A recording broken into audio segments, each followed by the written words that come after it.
ანაკლიაში ახალი აკვაპარკი გაიხსნა თანამედროვე ტექნოლოგიებითა და უსაფრთხოების სისტემით აღჭურვილი პარკი დამსვენებლებს უკვე დღეიდან მიიღებს და ატრაქციონების მრავალფეროვნებით აღმოსავლეთ ევროპაში ყველაზე მასშტაბური იქნება. ანაკლის აკვაპარკი კანადურმა კომპანიამ White Waters-მა დააპროექტა და იგი ერთ-ერთია იმ 20 უმსხვილეს გასართობ პარკს შორის, რომელიც კომპანიას მსოფლიოს სხვადასხვა ქვეყანაში აქვს აშენებული. აკვაპარკი დღეს საქართველოს პრეზიდენტმა მოინახულა. მიხეილ სააკაშვილმა პარკის ინფრასტრუქტურა და ატრაქციონები დაათვალიერა და ადგილზე დასაქმებულ პერსონალსაც შეხვდა. როგორც პრეზიდენტმა აღნიშნა, პარკი რეგიონში ტურიზმის განვითარებასა და ახალი სამუშაო ადგილების შექმნას ხელს შეუწყობს. ანაკლის აკვაპარკის აშენება სულ 7 თვე დასჭირდა, მშენებლობის პროცესზე 200 ადგილობრივი იყო დასაქმებული. მისი ექსპლუატაციაში შესვლის შემდეგ ადგილზე 150 ადამიანი დასაქმდა.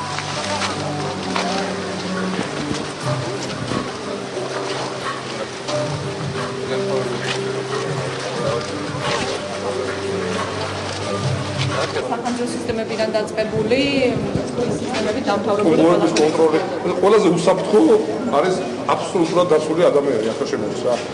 ამათ მოთხოვნა იყო ოტელის რომ ეს ყოფილიყო თავიდან ბოლომდე უსაფრთხო სისტემა. ეს არის ყველაზე მაგარი კომპანია ხო საფრთხეში? კანადაში თან შეგვიძლია გავიკეთოთ სამაჯური, რომელიც აბსოლუტურად ამ სამაჯურის მეშვეობით შედიხარ ყველგან ამ აკვაპარკში. აბონა ერთ-ერთ კაბინაში შეგიძლია დაკავოს შენი განსაზღვრება და საინტერესო რომ ეს სამაჯური ასევე კეტავს შავი ზღვისპირეთში ყველაზე დიდია ხო ეს? ყველაზე დიდი არის შავი ზღვისპირეთში როგორც გვითხრეს კანადელებმა და გერმანელებმა რომლებიც მუშაობდნენ ამ პროექტზე ასევე. რა თქმა უნდა თანამშრომლები ყველა იყო ადგილობრივი და მინდა აღვნიშნო ასევე რომ კომპანია რომელიც მუშაობდა აქ აღნიშნა რომ ერთ-ერთი ყველაზე კარგი თანამშრომლები იყვნენ ვისთანაც მუშაობდნენ. ამ დღეებში ბევრი კამათი იყო.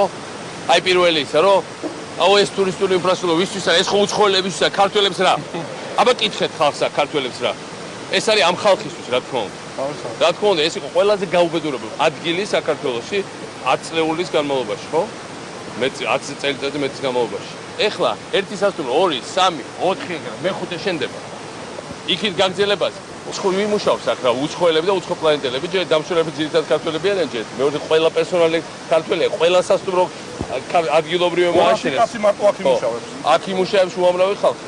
გამოვიდა რა პოლიტიკური ჯგუფები და მესტიაში გზა არ შეიძლებაო, იმიტომ რომ 16 საათი რო იყო თუ 15 ეს იყო თავარი სიამოვნება მესტიის, რომ თურმე გზამ დაანგრია მესტიაო. აეროპორტი შეურაცხყოფა სვანეთსა და როზი ხარ კომფორტულ კაბინეტში თბილისში.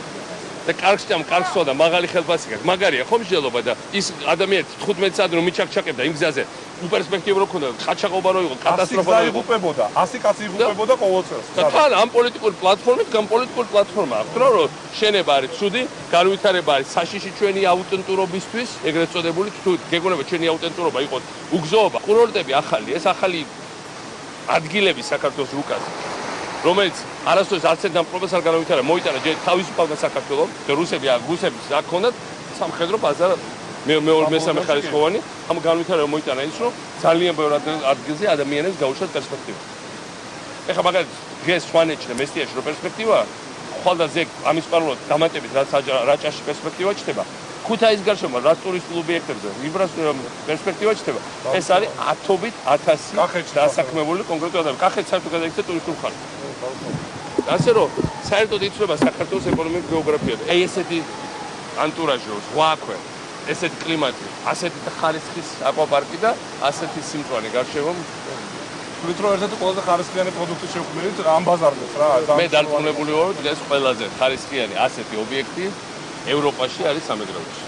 როგორც უნდა იყოს, ყველაზე ხარისხიანი ევროპა არის აქ. მანამდე კი საქართველოს პრეზიდენტი ჩხოროწყუს ესტუმრა მიხეილ სააკაშვილს რაიონულ ცენტრში სენაკისა და ჩხოროწყუს მიტროპოლიტი მეუფეში დახვდა. ქვეყნის პირველმა პირმა ეპარქიის წინამძღვართან ერთად ჩხოროწყუში მშენებარე ეკლესია მოინახულა და სამშენებლო სამუშაოების მიმდინარეობას ადგილზე გაეცნო.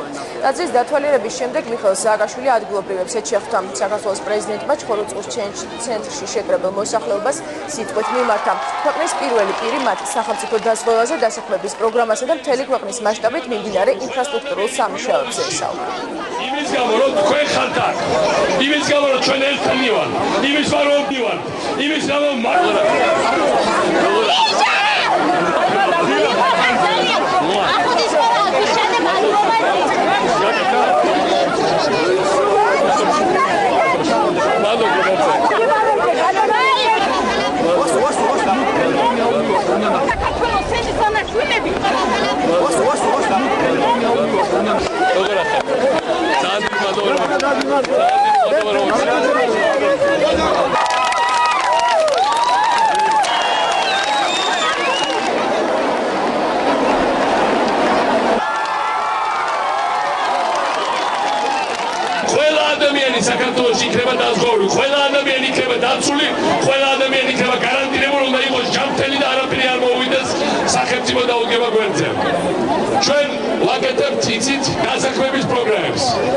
და ხშირად კითხულობენ, რა არის ეს დასაქმების პროგრამები. აი დღეს მაგალითად დავიწყეთ ორი ახალი კურორტის შენებლობა აჭარაში. ხსნით ახალ ბულვარს და ახალ აკვაპარკს არაკლიაში. და შეიძლება ვიღაცა თქვას, ეს ხო ყველაფერი უცხოელებისთვის კეთდება. არა ჩემო მეგობრებო, უცხოელებისთვის არაფერი არ კეთდება. ეს კეთდება პირველ რიგში თითეული ჩვენგანისთვის. ეს კეთდება იმ ხალხისთვის, ვინც ცხოვრობს ამ კურორტების გარშემო. ეს კეთდება იმ ხალხისთვის, ვინც ყველაზე მეტად საჭიროებს დახმარებას იმისათვის, რომ თავისი მეურნეობა აწარმოოს, თავის შვილებს საუკეთესო განათლება მიცეს, თავისი მომავლის გარანტიების შექმნას.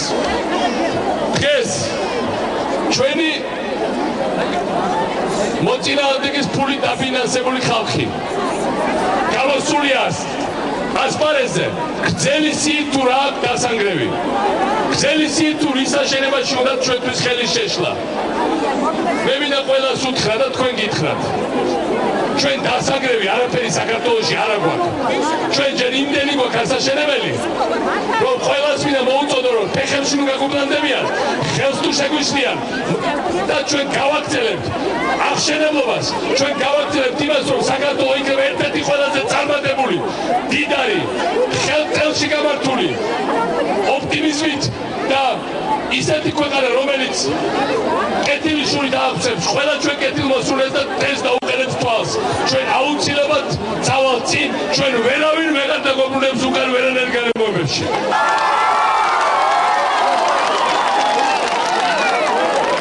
ის ვინც დღეს დანგრევის ლოზუნგებით გამოდის, ისიც ვიცით თუ რა შეუულიათ მათ ცხოვრებაში. ამიტომ ერთადერთი გამოსავალი ჩვენს არის, ჩვენ ვიცით რა არის სიმართლე. ჩვენ ვიცით რა არის მომავალი. ჩვენ ვიცით რა არის ჩვენი ბავშვებისთვის საუკეთესო და ჩვენ ამას ყველანი ერთად გავაკეთებთ, მინდა გითხრათ ჩემო მეგობრებო. ჩვენ გვაქვს ძალიან დიდი გეგმები. მათ შორის შორეთხოვზე აქ ცხოვრობს წარმოუდგენლად დამსახურებული კარგი ხალხი. ყველაზე თბილი, მეგობრული, გვერდზე მდგომი, საინტერესო განათლებული ინტელიგენტი ხალხის მეცნიერება საქართველოში. ამიტომ მე ვიცი რომ ჩვენ უნდა მოვვალოთ იმ ხალხს ვინც ხალხი შეუკაშესული. ამიტომ ჩვენ მეწინააღმდეგებს როცა მოვედი აქ დიდხანით რომ გვექნებოდა $100 პენსია.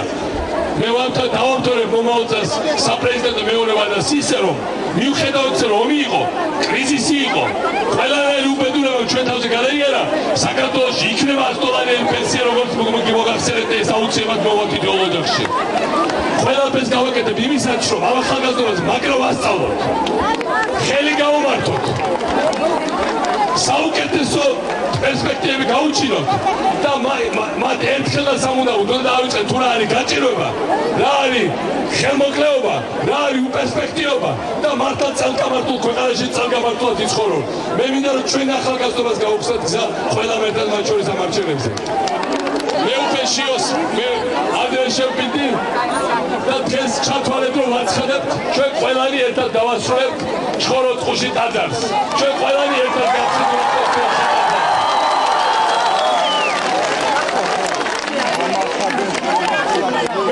საქართველო გააგრძელებს შენებას და განვითარებას. საქართველოს მთავრობა არასდროს არ ყოფილა ისე ძლიერი როგორც ახლა, მაგრამ ჩვენ ძლიერები ვართ პირველ რიგში იმის გამო რომ თქვენ ხართ აქ, იმის გამო რომ ჩვენ ერთანი ვართ, იმის გამო რომ ბევრნი ვართ, იმის გამო რომ მაგრები ვართ, ნიჭიერები ვართ, შრომელები ვართ, გაუტეხელები ვართ, ოპტიმისტები ვართ და ჩვენ ყველანი აუცილებლად გავიმარჯვებთ.